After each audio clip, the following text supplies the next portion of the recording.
Hi, I'm here to talk about Bat Fam, which is a Batman cartoon show. It's a continuation of Merry Little Batman, which is a Batman Christmas film from 2023. And I wanted to see Bat Fam because I'm a huge fan of the Batman franchise, and I had seen all the previous Batman cartoon shows. And Bat Fam feels like a show that hasn't gotten too much attention. So I didn't know that much about it. Even though I had seen Merry Little Batman, it was hard to know too much about what Bat Fam would be like. And I feel very surprised by the show. A big thing that I want to make clear is that I like Bat Fam. I think that I like all the Batman cartoon shows that there's ever been. It's hard for me to think of one that I dislike.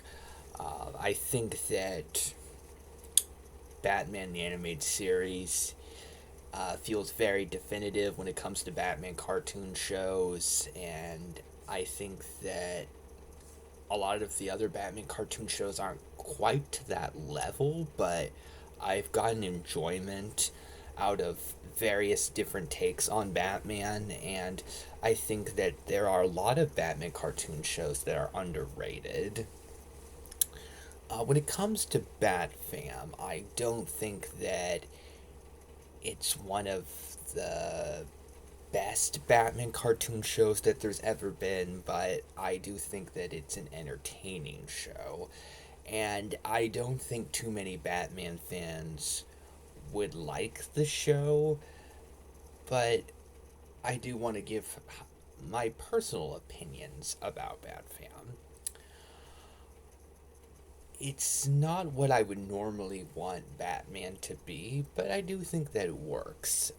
And I have gotten tired of Batman feeling like not as heroic as I want him to be. So even though personality wise he feels uh, not what I would want, I do like Batman feeling more wholesome and likable in Bat Fam than he has been in some other modern Batman stuff.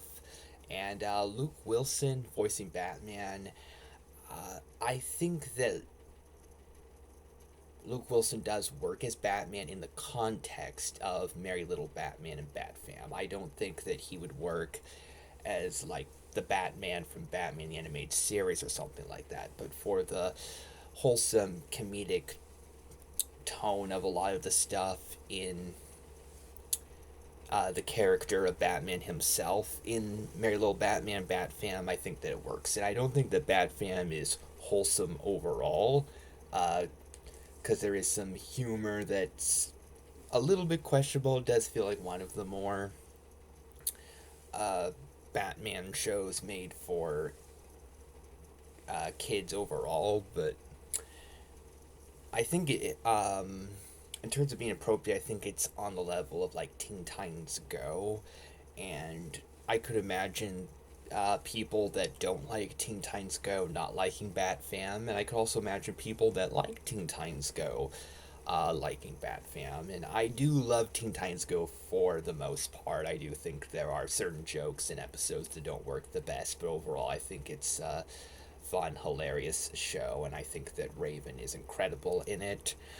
Uh, I think that Bat Fam isn't as funny so far as Teen Titans Go, and but I do think that there are a lot of fun elements to Bat Fam and a lot of really big surprises, like Ra's al Ghul being part of the main group, and his role in the show is very odd, where he still feels like a villain, but a very comedic, petty villain this time. Most random choice of them all is Volcana, the Superman villain, a very obscure Superman villain that I don't think I had thought about in years. She's not just part of the Bat fam, she's one of the most focused on characters. And it's a very different take on Volcano, where I think she got into like Ra's al Ghul's Lazarus Pit, so now instead of being like a woman supervillain, she's like a, I think, 12-year-old part of the Bat family, and she's not being evil. She's basically like Damien's older sister, and I guess she's like Bruce's adopted daughter in the show, and is treated like a, a proper member of the family, which is one of the most random choices. Taking an obscure Superman villain, aging her down, and making her be like Batman's adopted daughter. It's so odd, but it's, I think it shows why I love the Batman franchise, where it takes such interesting choices with such random characters and often has really fun, interesting takes on them. And uh, Volcana's not a character that I thought too much about when I saw in Superman the Animated Series. I didn't have too strong of an opinion on her. She is a really interesting character in Bat Fam. It's a very fascinating take.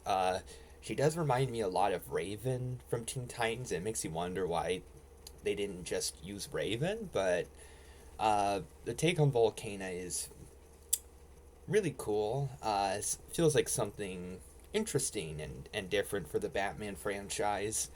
What's really exciting for me is getting to see a lot of obscure Batman characters, some of whom actually get a lot to do.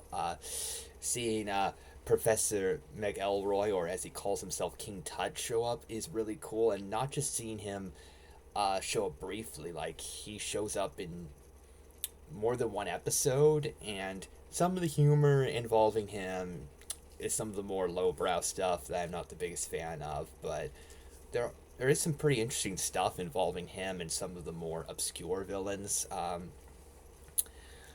Like Moth is there, Giganta, and having a storyline about them being redeemed is very interesting, and I actually like that. It seemed like the Batman Professor McElroy King Tut guy getting some respect and getting a chance of redemption is really cool, because he was one of the more sympathetic villains back in the 1960s. So I like seeing him being used more than just a quick reference and cameo. And Mad Hatter has a daughter in Bat Fam, Sad Hatter, and she's a really interesting character, and I really like what's done with her. I would actually like to see even more of her if Bat Fam gets another season. Uh, and seeing Mad Hatter is really cool. I definitely wanted to see more of Mad Hatter in general. He doesn't have the biggest role in Bat Fam, but more than a cameo, which I appreciate. Bat Fam is a very odd Batman cartoon. It could be the weirdest Batman cartoon that's ever been made. And I could definitely understand why big Batman fans wouldn't like it and would think that it's bad and not enjoyable and stuff like that. But I've had some fun watching Bat Fam. Um, so I think it's a solid comedic Batman cartoon show.